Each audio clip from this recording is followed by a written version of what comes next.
97 অব্দি কংগ্রেসে রইলেন, 98-তে বিজেপিতে গেলেন। 2001-এ এই বঙ্গারু লক্ষ্মণ যখন হাতে টাকা নিয়ে তাহলকা স্টিং অপারেশনে ধরা পড়লো, উনি বলেন বিরাট অপরাধ, এক্ষুনি ইস্তফা দেওয়া উচিত। তখন কিন্তু বলেননি এফআইআর মানেই অপরাধ নয়, সেটা আজকে বলছেন। ওনার অবস্থান বদলাচ্ছে না। নরেন্দ্র মোদী ওই রাইটিং এর পর যখন চিফ মিনিস্টার হয়েছেন, মমতা দি তখন উডল্যান্ডস নার্সিংহোমে ভর্তি, উনি ফুল পাঠিয়েছিলেন, অভিনন্দন বার্তা পাঠিয়েছিলেন। আমার বাইলাইন স্টোরি ছিল আজকাল এক্সক্লুসিভ, ঠিক আছে? সেদিন দাঙ্গার প্রশ্ন ছিল না। ওই ঐতিহাসিক দাঙ্গার পরে তো মমতা, যখন মোদী জিতলেন, প্রথম ফুল পাঠিয়েছিলেন মমতা বন্দ্যোপাধ্যায়। উনি তারপরে আবার এনডিএতে ফিরে গেলেন।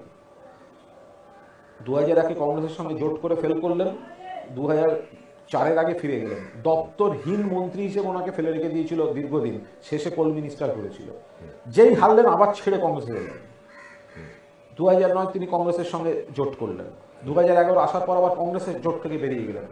তাহলে মমতা সম্পর্কে যে ব্যক্তির নিজস্ব মূল্যায়ন সিচুয়েশনের প্রতি ক্রমশ বদলাতে থাকে, ফলে তার সম্পর্কে মূল্যায়নটাও তো তোমার বদলাতে থাকবে।